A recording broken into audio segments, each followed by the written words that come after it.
एक गांव में सुकांत और माधुरी नाम की दंपत्ति रहते हैं। हमारा नुक्कड़ नाटक माधुरी के लेबर पेन से शुरू होता है। माधुरी का लेबर पेन शुरू होते ही सुकांत उसे हॉस्पिटल लेकर जाता है।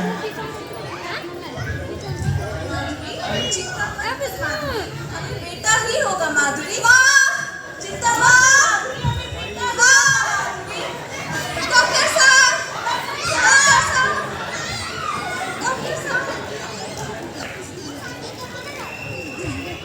जोर-जोर से सांस लीजिए।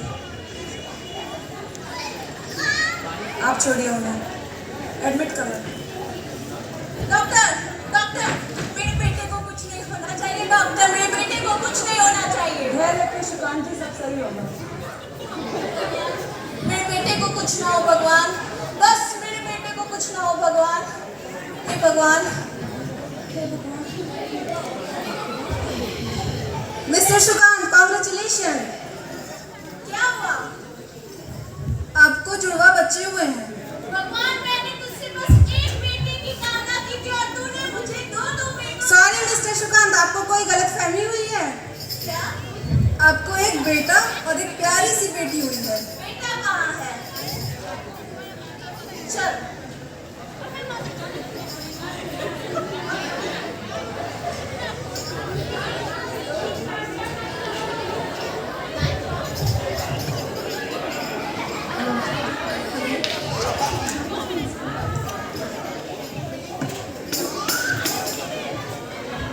माँ, माँ, देख माँ, तेरा पोता आ गया माँ।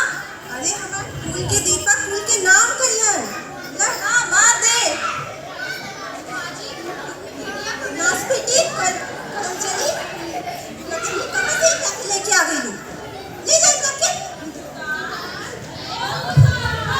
चाची, चाची, हमारा बेटा का देखो चाची। रोशन करता चाची तो बेटा तो ठीक छे, कपारे पे तोरा बोझ आवी गलाएगो। चाची, चाची बिटिया को भी आशीर्वाद दीजिए। ला, खुश रहे, बड़ा घर में जाते।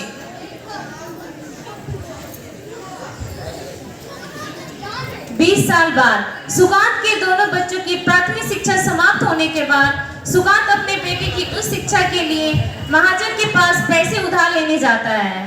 बेटा चल, हम लाला जी से तेरे कॉलेज के लिए पैसे मांग के आते। लाला जी उधार है, पैसे दे ही देंगे। हाँ पिताजी, चलिए। चल बेटा चल। लाला जी, नमस्ते लाला जी। हाँ बोलो शुक्र, मैं कैसे तुम्हारा मदद कर सकता हूँ? लाला जी, मेरा बेटा कॉलेज जाने के योग्य हो गया है। लाला जी, कुछ मेहनत कर देते, कुछ मेहरबानी। तो ऐसे कैसे पैसे दे दूं? कुछ गिरवी रखने के लिए है तुम्हारे पास? मेरे पास मेरे बेटे के अलावा तो कुछ और है नहीं लाला जी। अरे है ना तेरे पास एक घर? पापा घर गिरवी रख के कर्जा ले लो। मैं पढ़ लिख कर आपका सारा कर्जा चुका दूंगा। प्लीज पापा ले लो। कर लेगा मेरा बेटा, दे दीजिए। दस्तखत कहाँ करना है? सुकांत महाजन से पैसे लेकर वापस घर आ जाते हैं और अपने बेटे को पढ़ने के लिए शहर भेज देता है। पढ़ाई लिखाई। माँ, मुझे भी पढ़ाई करनी है माँ। इसके लिए तो तुम्हें अपने पापा से बात करनी होगी। बाबूजी, मुझे भी भाई की तरह कॉलेज जाना है। ये क्या? तेरी सर से अभी तक पढ़ाई लिखाई का भूत उतरा नहीं है। मैंने तुमसे कितनी बार कहा है कि इसके लिए एक लड़का ढूंढो, इस बोझ को मेरे सर से कम कर। इसे मैंने पहले ही कहा था, लेकिन बस। तभी टीचर दीदी उनके घर तरफ से गुजरती है।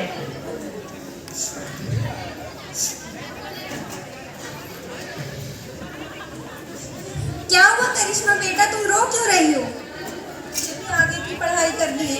आप मेरा एडमिशन चुपके से कॉलेज में करवा दीजिएगा। हाँ मैं करा दूंगी, चलो मेरे साथ।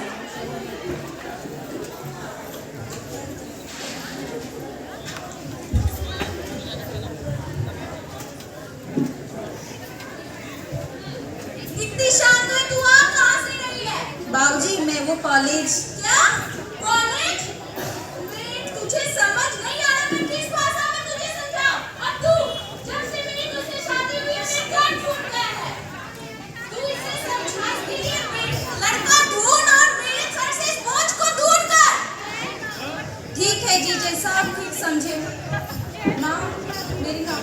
रही है माँ।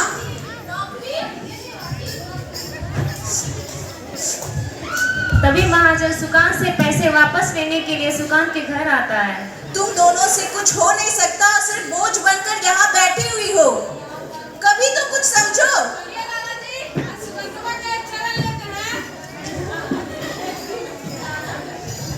लाला जी, लाला जी, लाला जी का पैसा कब वापस करना है? फुल्ली भैया मुझे माफ, फुल्ली भैया मुझे माफ कर दीजिए। फुल्ली भैया, फुल्ली भैया मुझे माफ। लाला जी से दूर रहो भाई। लाला जी, लाला जी प्लीज। आपको इनके पैरों में गिरने की कोई जरूरत नहीं है बाबूजी। चाचा, आपको आपके पैसे मिल जाएंगे। अभी भाई बाहर गया हुआ है पढ़ने और पापा का भी तबीयत ठीक नहीं है, तो आप हमें थोड़ा समय दीजिए, हम आपके सारे पैसे लौटा देंगे। ये लीजिए कुछ पैसे है मेरे पास, इसे आप अभी रख लीजिए। तूने किया क्या? कितने पैसे आ गए? हाँ, मैं 8वीं से ही आपसे और बाबूजी से छुपाकर ट्यूशन पढ़ा रही हूँ। वही पैसे हैं और मेरी सैलरी आएगी तो चाचा आपको आपके पैसे मिल जाएंगे। आज तेरी बेटी की वजह से मैं तुझे छोड़ रहा हूँ। मेरा पैसा जल्दी वापस कर देना।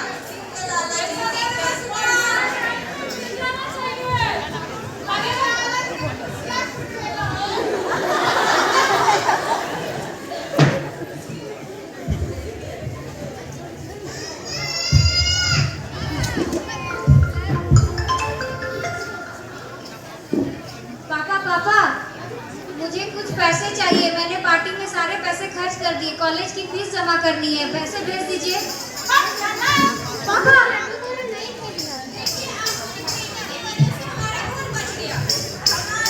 नहीं, हमारी बेटी माधुरी, हमारी बेटी। लड़कियां हैं देश की तरक्की का आधार। बदलो उनके प्रति अपने विचार। लड़कियों को आगे बढ़ाना होगा, नूतन सुविचार की नींव जगाना होगा। लड़कियां को सबल